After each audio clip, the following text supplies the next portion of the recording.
Check this out. I got this 2014 Tesla Model S, and it's a friend. He said he's getting air conditioning, failure messages, something along those lines. And so this is what I would do.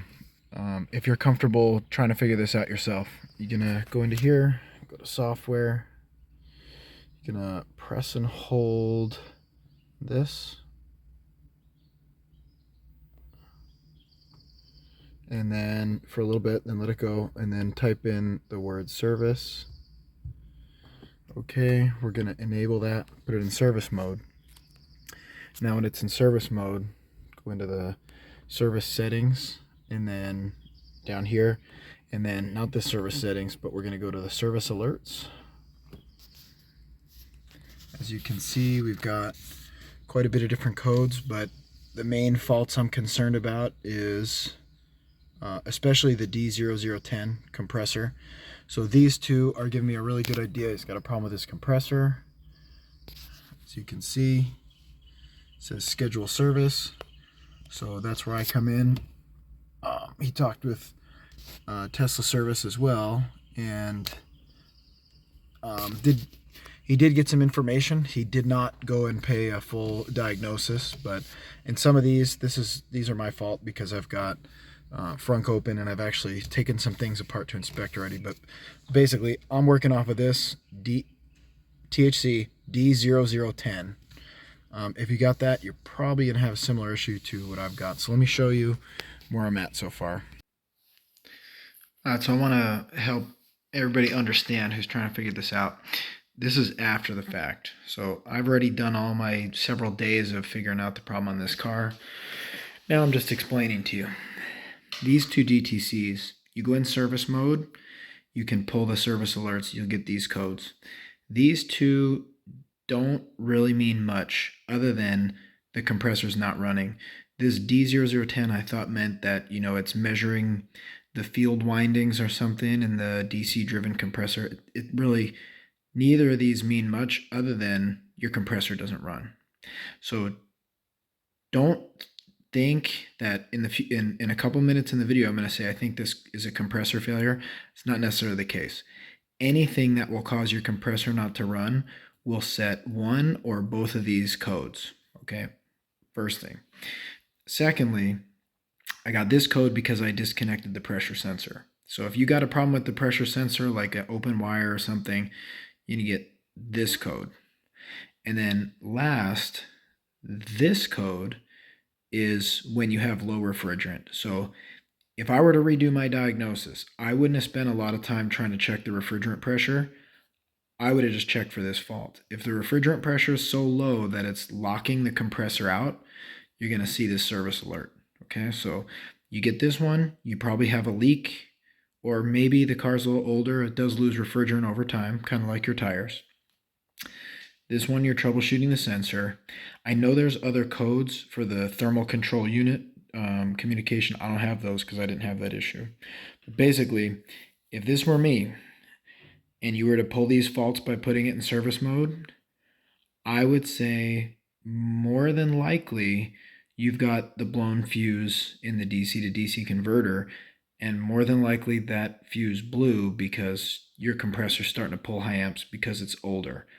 But I'm going to take you through exactly how to do the tests, and then I'm going to make two other videos on how to fix it. So one was how to replace the compressor, which was kind of a pain in the butt. It would have been easier if I had actually solved the problem the first time. I could have charged it at home, but because I still had a problem, it was a little rough. And then also had to take the DC to DC converter out on the older Model S, like the nose cone style, and had to replace those fuses. So this is a pretty expensive repair through the Tesla Service Center because a lot of times they won't do the fuses. The compressor was $1,100 to $1,200, parts only. The labor on that was like $1,000 more. The DC to DC converter, they want about $1,500, and they want about $1,000 more. So you're really looking at a $4,000 repair. I do think this is potentially DIY friendly, but pay close attention on the videos how to make it safe so that you don't get hurt, and you may at least want to consider, having an AC shop do the recharge. Okay, so here it goes. Oh, and for the record, as you can see, it's got quite a few miles. So this car is 10 to 11 years old with 160, almost 162K. So no knock against Tesla for probably this compressor failing. So as you can see, I had to take quite a few of the customer's things out of the frunk, and then I had to take the sleeve out that goes back in there. Quite a bit of things around the top to get this tub out. Like this side piece, the tub itself, this where the light is and where the button is to raise the frunk, and then the cabin air filter housing. So all that stuff out to get to this point. And I'm gonna say, because a lot of people are gonna do DIY, just understand, if you take this cabin air filter housing out, that goes directly inside the car. So if you don't want stuff getting in, I probably would do it inside. I wouldn't do it outside. Like, we live way out in the middle of nowhere, and we got all sorts of mice and critters and stuff. So I'm going to keep this car in the shop until I'm done with it. But basically, our compressor sitting right here. I got still a little bit more research to do, but I work on a lot of different things, electric driven compressors included.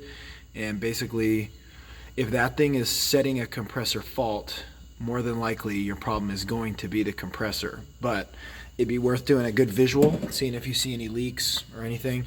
This one doesn't look like it has any leaks. I'm going to hook up my gauges and see what the pressure is to see if I am going to need to recover it. So at this point, it really just turns into basic AC service, other than I'm going to show you how to do the high voltage, we would say like the safe procedure, or the high voltage disconnect, so that there's going to be no high voltage at this compressor. And so I know a little bit about how to do that. I got to get at this battery. So my next step, I'm going to do a little visual, and then I've just put eyes on that negative terminal of the battery, and then I've also got this disconnect right here. Those two things and some time will make this safe to work on. But first, I'm going to see what I got for refrigerant in the system. And those ports are right here, high and low. It's R134A on this car, just like many cars over the past 20 years. All right, so at about 50 high and low, that's the static pressure. It's static because the compressor is not running. So with 50 psi, that's probably a little bit low. It's kind of cold though. It's probably about 60. It might be about 55 ambient temperature. So this might be just a hair low. But what I'm interpreting here is it's still got most of its charge of refrigerant. So I'm not chasing a leak. I would imagine that compressor fault could set for several reasons. And to be very honest, with some manufacturers, I can do a diagnosis right down to the tiny granular level of exactly what's wrong. This is my first time doing this type of work on a Tesla, and I didn't find a lot of other people who've troubleshooted and done this. So based on it setting a compressor fault, and I don't see anything visual, and I don't see a leak, and it's clearly held refrigerant for this long, I'm going to diagnose it as that compressor, simply based on the fault in my visual inspection. So next thing I'm going to do, I need to recover this refrigerant, and then I want to open it up and see if I see any evidence of damage. So what I've got from some friends who work on these for Tesla service is, if the compressor fails and it gets actual internal mechanical failure, you can actually sometimes have pieces of metal that'll lock the compressor up, broken off.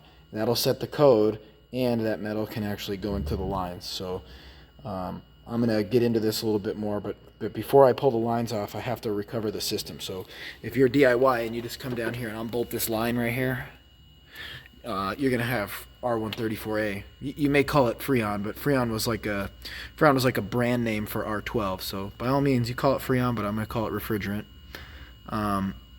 You might have that blowing all over the place. That's actually technically illegal by the EPA. So let me recover this.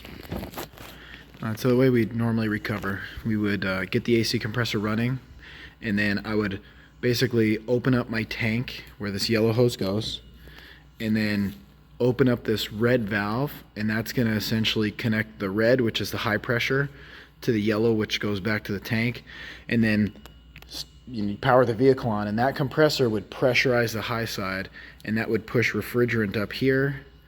Because this valve is open, now it'll go over here to the yellow, and that's how I would recover this.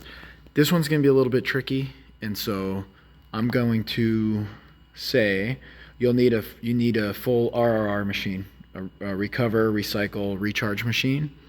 If you don't have access to a machine that can recover this, you have to vent it to atmosphere. I'm just going to say it as it is. So I won't be showing you the recovery process, but you do it with a machine, and the machine can actually heat and cool tanks to modify pressure so it can actually pull the refrigerant out without the compressor running. I'm not going to run this electric compressor and try to do the recovery. I'm going to do the RR machine, and you're most likely going to undo that line if you're a DIY, and you're going to let it vent all over the place, and you're going to be breaking the law. So don't tell anybody I told you to do that. I'm telling you, don't do that. Okay. All right, so after recovering, now I'd be ready to open it up, and the reason I recommend doing it in this order is because you need to make an evaluation as to whether or not that compressor's got a major failure, or really just setting a fault due to, something electrically or it being seized.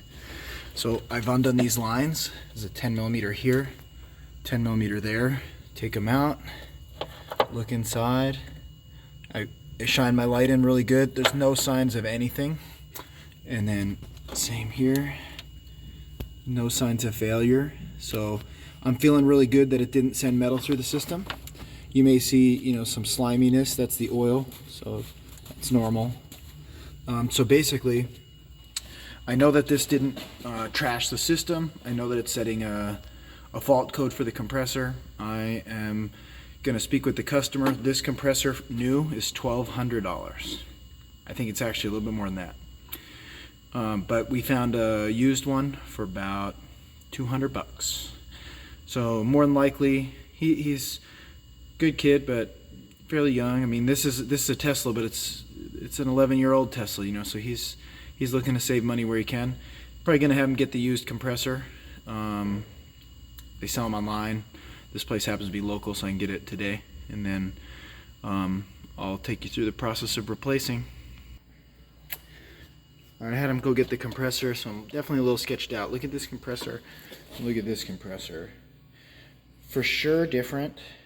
I really don't know if this is going to work, so I want to just make a note. And if it does work, I'll let you know, and if it doesn't, I'll let you know. Just way different. Let me even hold it up there. You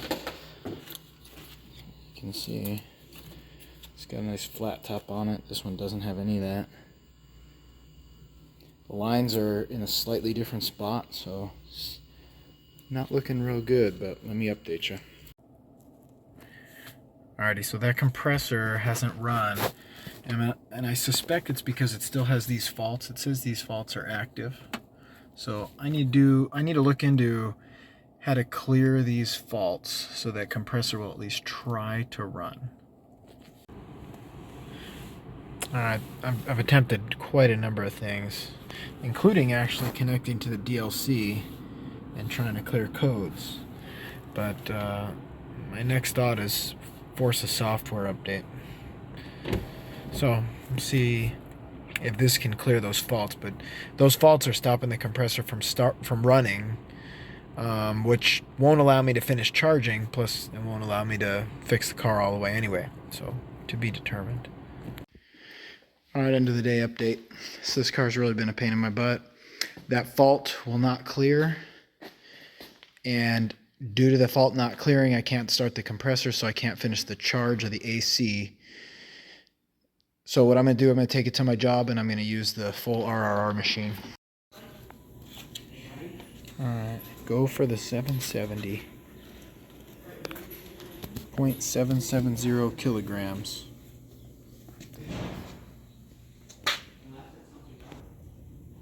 Alright, it got like 0.720. Yeah, 720. It's pretty close. So this, it might have to actually start heating the tank inside to try to get that last little bit in there. If I can get the compressor to start, I get the compressor to start. It would draw the rest in pretty easy, but that's the struggle. It's getting close.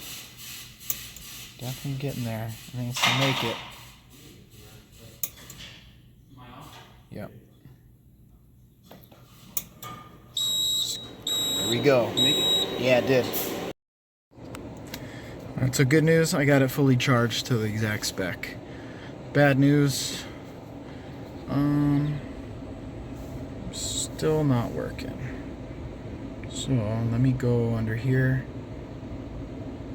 Oh, actually, yeah, alerts to check too. So if I go in here, dog mode. Oh, actually, before it wouldn't let me do dog mode. That's kind of interesting. All right, let me remember how to check the alerts. I mean, it still says those are active alerts. I don't know. It's unclear whether it's working or not.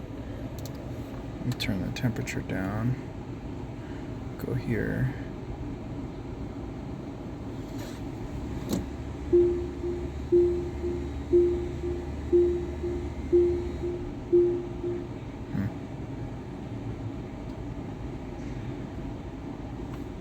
No, climate keeper unavailable due to system fault. So sadly, that's still a no. And so those faults are still holding us up. Okay, come on, baby. So my concern is the D0010 and the W0031. So I was thinking about the next thing I'm going to do is I'm going to try to do a full software reboot. And then if that's a no, I think I'm going to tear into the DC to DC converter in here. So that one's a little bit rough. Okay. So I think I will do that. I'm going to go under service, and then just below service alerts, I'll do a software reinstall. And then if I do a full, I'm not exactly sure how long that's going to take.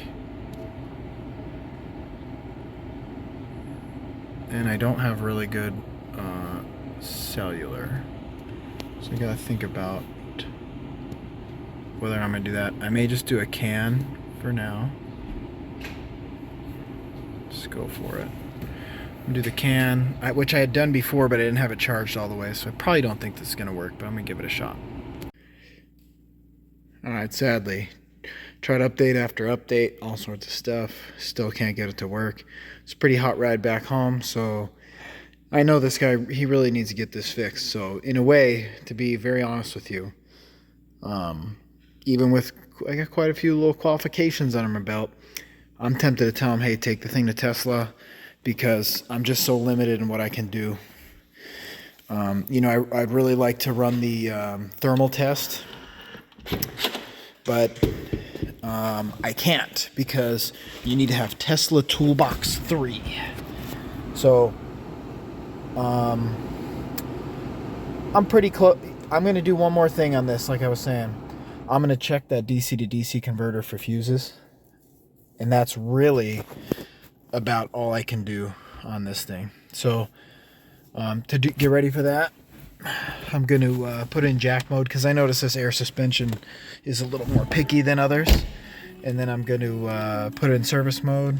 I got the volume down. So we'll put it in service. Jack mode first, actually. Right here. I'm going to do that in service. Do jack mode. Jack mode. Can I do jack mode? Why can't I do jack mode?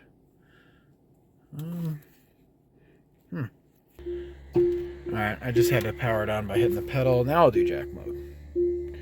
And then I'm going to do jack mode, so suspension leveling disabled. I want to do that because I did get the suspension kind of funny before, which didn't hurt it, but Better practice to do that, and then once again we'll do service mode. Hold it a little longer apparently. Pop this baby into service mode. SERVICE. Enable. Then I'm going to go to the vehicle controls. I'm going to pop the hood or the frunk. Okay, now with it in service mode, I'm going to take the high voltage system down again, and I'm going to go after that DC-DC. They do recommend you have the windows down. The last time I had some of them up, but I haven't found where it really makes a difference. But as you can see, I got this thing all put back together, so I'm unfortunately at least pulling that cabin air filter out again. So let me do that. So you saw this already, right? I'm just gonna do the minimal. I'm just gonna slide this a little over, get the cowl up, pop the little cover off the cabin, and right now I can sneak down to those couple tens, pull the cabin air box out, and then disconnect the negative, disconnect this high voltage disconnect, and then I'm gonna lift it, pull the wheel. Oh, it's a lift or jack for you probably. On the lift points, by the way. And then pull the wheel, pull several of these little clips out, pull one nut off a stud, and you can peel this fender liner forward.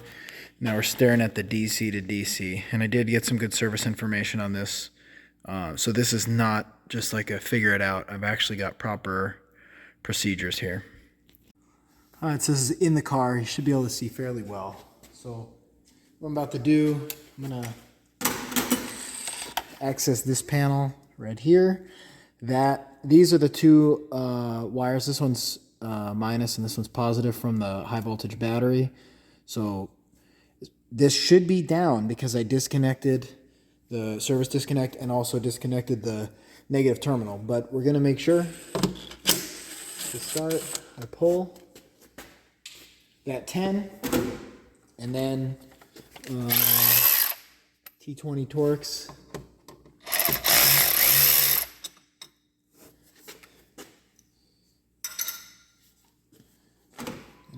As you can see, got a little rubber insulator here, which I'm going to have to give a little attention to. Get it loose. Come on, sweetie. That one's a little stuck, actually. Gonna keep this in good condition because it's the seal. Okay, out. Set it down somewhere where it's not gonna get damaged, and then it's an important step. I got my meter. I'm put on volts, DC. This thing could be over 300 volts, so you'll actually need a meter and leads that can handle more than 300 volts. That's not necessarily true of all of them. So, check what you got. And it should go this way. I'm showing like 1.9 millivolts on screen, so we're definitely powered down. Now the next thing I need to explain is basically we bring DC high voltage into this DC-DC converter. And then inside it's got some circuitry, and ultimately it's going to drop the voltage down or do whatever it needs to do to power these three things. Cabin heater, the other one, a little tough to see the labels in here. Cabin heater, cooler, and then this one's the AC compressor. So I'm not super worried about the other ones. I got a problem with this one, so this is where I'm going to focus my efforts. Now they're because this almost comes in like a bus, right? So this has is gonna feed all the different items, but it's gonna do it through fuses. So if I think I have a blown fuse between this and the compressor, I can do that with my meter set to resistance. I'm basically measuring continuity. But to do that, I need to disconnect this compressor connector, which you probably will need the pocket screwdriver. But again, because I've measured voltage, I don't have to wear PPE. I don't have to wear high voltage gloves. A lot of people don't do it anyway, but it's the negative of being me. I know better. And I still don't always follow the rules. So now I'm going to try to get the best angle possible. And so basically that's the best angle I can get. Swing my meter back in, change it to ohms, and I'm going to basically catch, well, I'll even follow how it was, right? Negative to, I think you can see the meter if I keep it there. Negative there to each of those terminal. I don't actually know which one's which, to be quite honest with you. So far I don't have any connection though. I could look at this. Okay, according to this, negative should be on the top. So I should be able to go negative to negative here. I gotta open. An open would be no good. Let me double check my meter. Yeah, I mean, it's obviously working. I'm gonna go positive to positive now. And I feel like I still have an open. In case they're backwards. No, I got really no continuity here, which is ultimately good. I mean, it's a fail, but it's ultimately good because I got very good reason to say that these fuses are blown. Probably both of them, actually. Okay.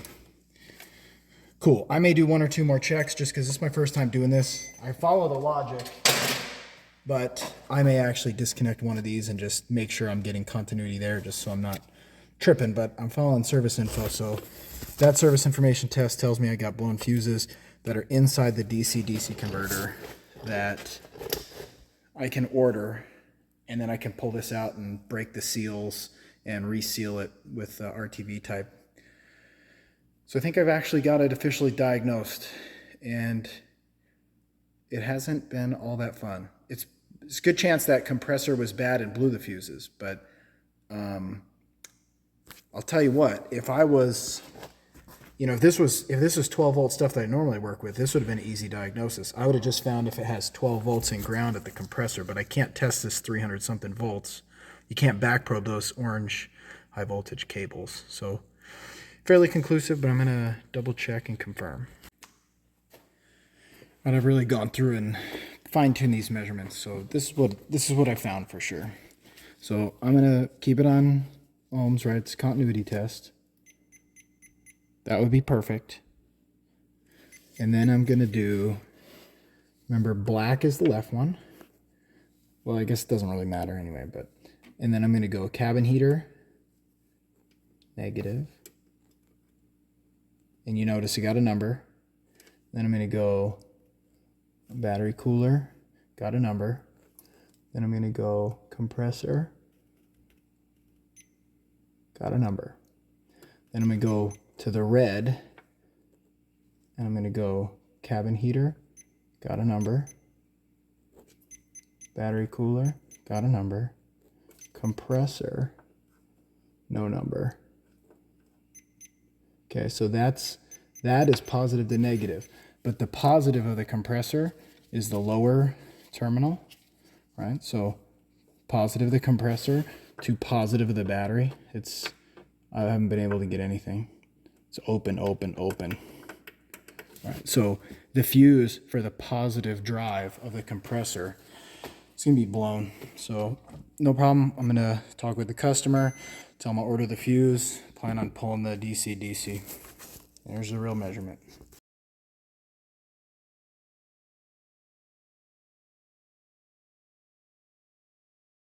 At least a couple of the fuses, so I'm gonna go ahead and do a measurement right at those. So I haven't really looked into what every fuse is, but any fuse I see I'm measuring, right? So I just have it on continuity or ohms. Okay, that's a good fuse. Get this bottom one here. That's a good fuse. It's good because those aren't the fuses I bought. So now over here, so I can get the cover all the way out of here. Over here, this looks like what I bought. So I'm going to say these are likely going to be the compressor fuses. So I have not pre-measured this. This is live. So hopefully my diagnosis is correct. All right, that's an open. So that fuse is no good, which is good news for me. And then this one's a little tougher to get to down there. Looks like that fuse may be good. All right, so yes, it looks like my measurements, what I did there was correct. So I'm not the guy who does like take one, take two, and make myself look smarter than I am.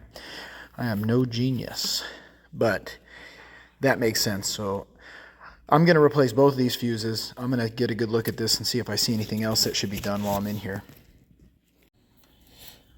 All right, so with this apart, I just want to double check my measurements. So I'm going to go negative to compressor negative, which actually, for whatever reason, now that I got it out, maybe I got a better connection here. I'm showing a 0.2 ohms. Positive to positive, that's a full-on open. So it seems like actually that's the only real problem I have. I'm not exactly sure why in the car I was getting some different funky numbers. Guess these numbers are kind of weird, but no, that's good numbers. So the cabin heater's good. Yeah, cabin heater's good. And then I know the battery coolant heater I won't get continuity. All right, so I didn't see anybody do what I'm about to do, so I think it'd be pretty cool. I'm just gonna move that slightly, and I'm gonna leave it right on. Let's go with where you can see. I'm gonna pick one of those fuses out of there.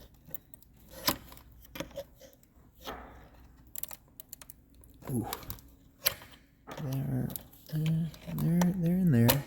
I guess it would have to be. It's 40 amps, so it's going to be a big sucker. Flip it.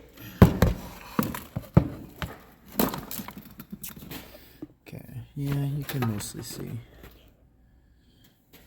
So I'll do this uninterrupted so you can be confident about it. Yeah. Okay. I'm just going to hook it and pull it because I don't want to pry against too much.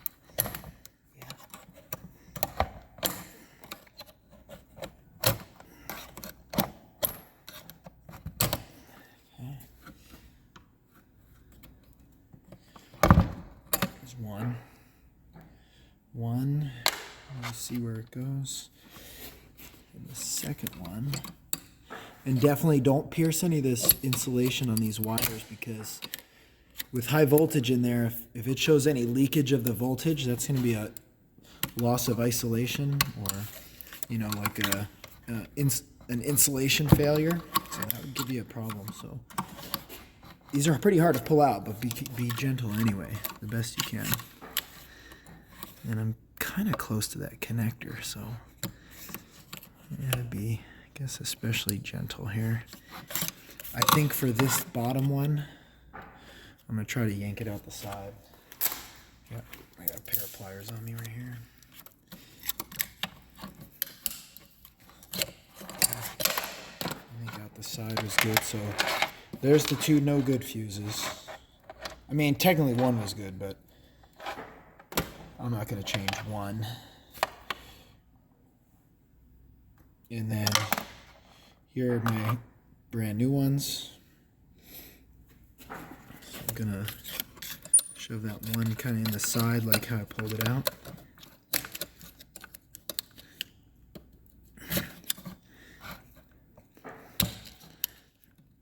Yeah.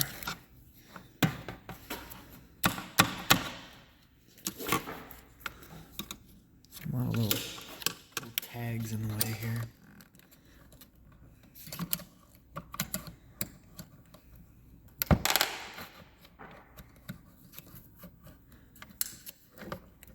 Yeesh.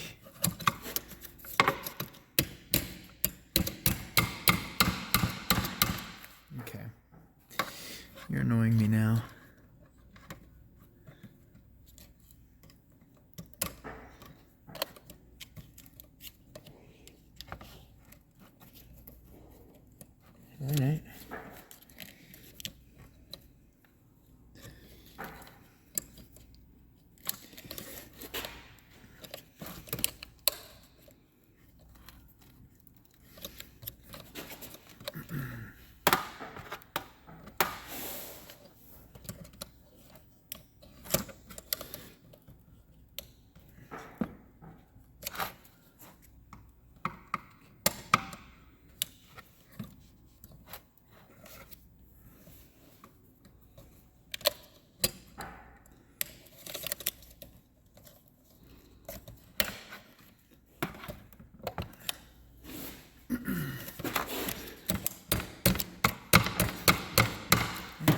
These are a little tough to get in, especially this lower one. Oh, I see. I gotta open up this one on the bottom. Catching an edge.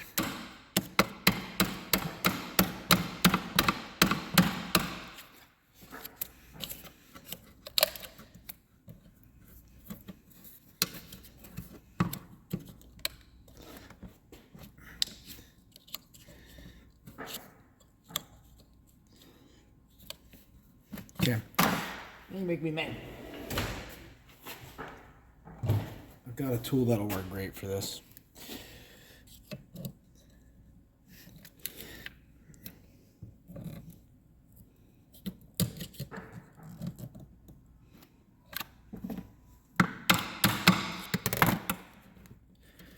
Seriously. You just don't like me now.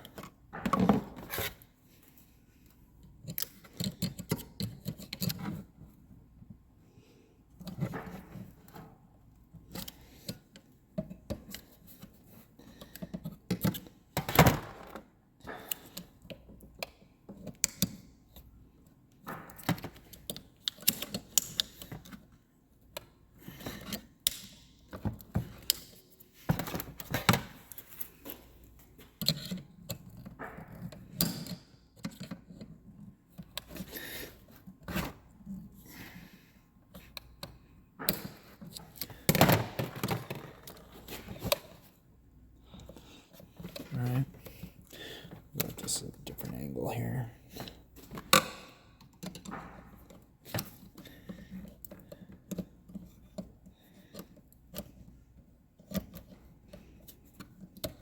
Push just that side in, I guess.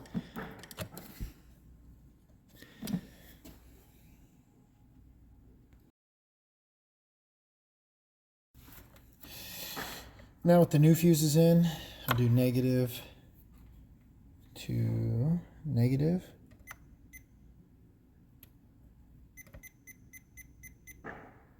Good. Positive to positive. Good. So you saw it yourself. The fuses fix that open.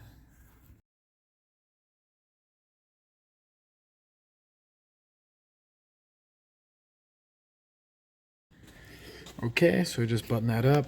Got the cover on. Got the plastic orange block and the cover on in that 10. All these connected, and the little connector position assurance is snapped in. Coolant hose is on. Clamps back exactly where they were. And I think electrically I'm pretty solid. So all I'm really going to do is just begin to fold this fender liner back. I'm not even going to take the time to put all the little fasteners in, but I'm at least ready to get this thing powered back up. Alright, so as you can see, I've already got the negative terminal back in place. I pushed it down all the way. I'm just going to give it a quick snug there, and then connect the little safety disconnect, which I've already shown you that once, but if I can show you one more time, I will. May very well take two hands, but I'm going to give it a shot here. Okay, two hands it is. Alright, all connected.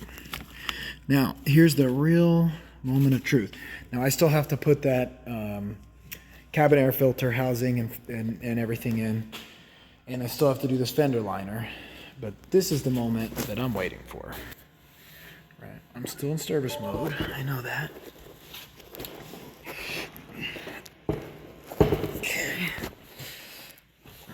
So I guess I just gotta wait a second till this thing boots up here. Okay, this is the first boot up. Starting to do some things. Well, I do have one, let's see, service alert. Okay, so I got active alert for compressor, comp no feedback. So I'm hoping that I'm able to clear those, but they are there right now. I'm gonna brake pedal it to warm it up to get it started. It's in jack mode. Let's see. See quite a few little service alerts run around. Let's see. All right, so those didn't clear themselves. Let me go with the AC here.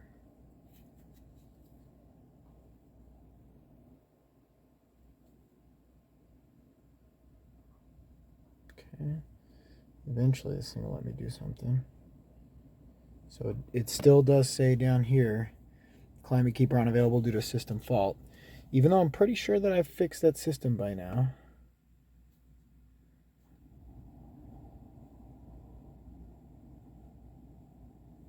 Okay.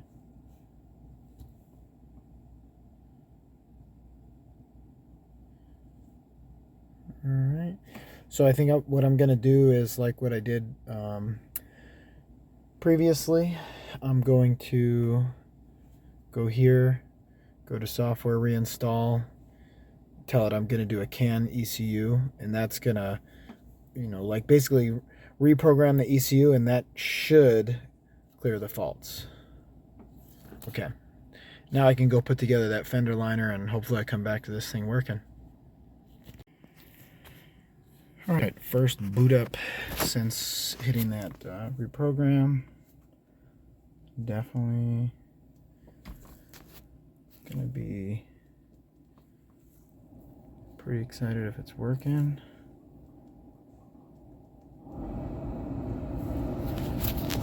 So far, I got no fault showing down there. Alert to check. Okay. Oh, 5 alerts. I don't know.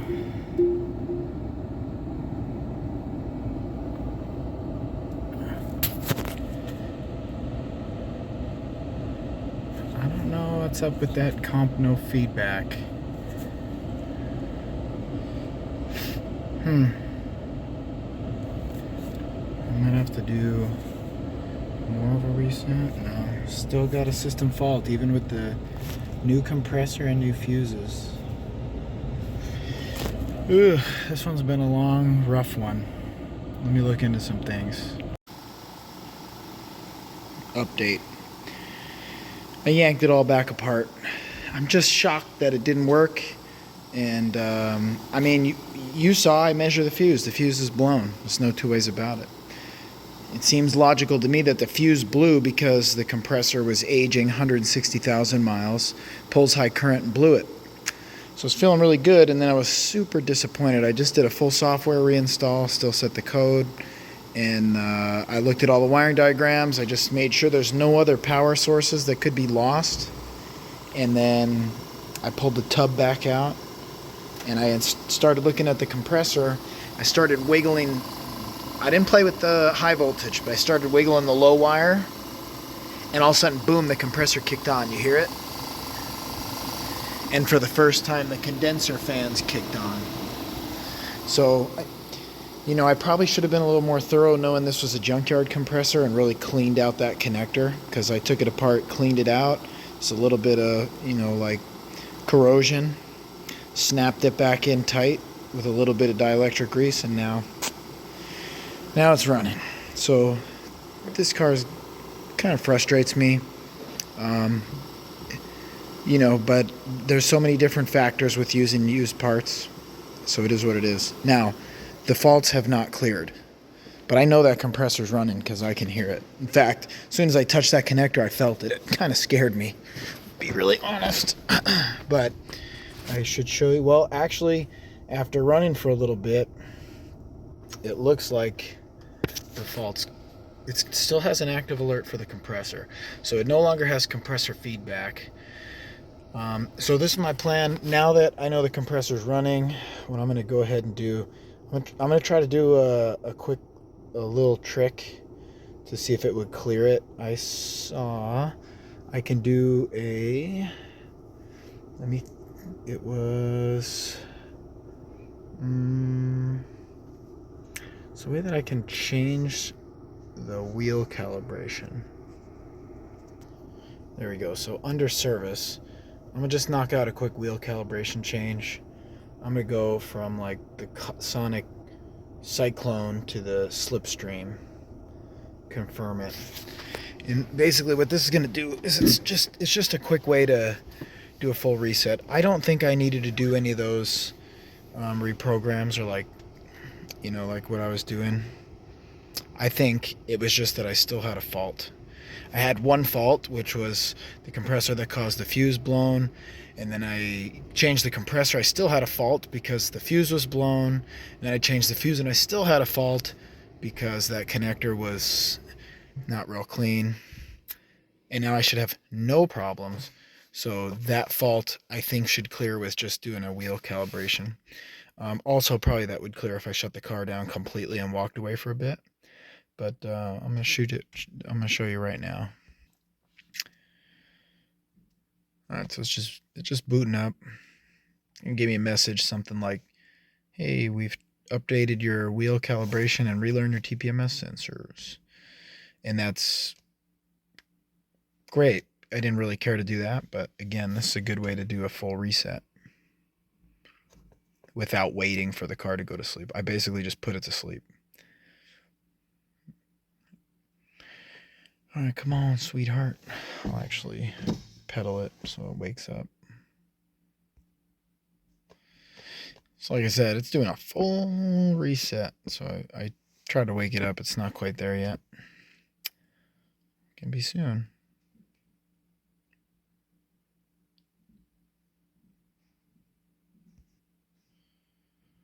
Okay, the big screen coming on. Power the car up. That'll give me some silly message. So far, no faults to check. I think I'll probably end up with at least a couple faults, but yeah, alert to check 1. I go over here. Go to low. Okay, that's the first time I've been able. Thank you to let me know the tire sensors have been relearned. It's the first time I've been able to do climate keep.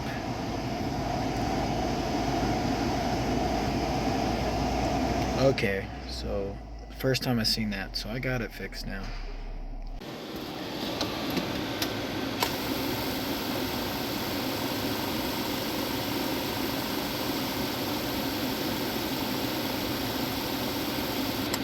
It's a beautiful thing. I'm just reassembling. It's good. I just been keeping it running for a while. AC's been flawless, so finally got her fixed. So really, this is what went down. This 160,000 mile compressor is getting tired, probably starting to get some wear on the bearings, started being harder to actually spin, which blew this fuse as I measured. That fuse being inside the DC converter, and then because the customer got a used AC compressor and I didn't realize there was a dirty connection in here, that sent me through a loop. So really, looking back on it, if you're getting those codes for compressor no feedback and compressor, more than likely it's going to be a blown fuse, which is more than likely going to be caused by a compressor that's starting to pull high amps. If you get a new compressor, you're not going to have that dirty corrosion. If you get a used one, like an eBay one, just make sure it's clean, and then you'll have to do the service. You have to reseal that DC to DC and replace the fuses. This is the number. It is 40A14FA. That's what came out of there. And then if it's actually fixed, you don't have to go all crazy on software stuff. You should just be able to get it running, and then you can do a tire wheel calibration, and that'll clear your fault. Otherwise, I'm pretty sure your fault will clear eventually, but I just want it clear now. And now, reassemble, and it's finally done.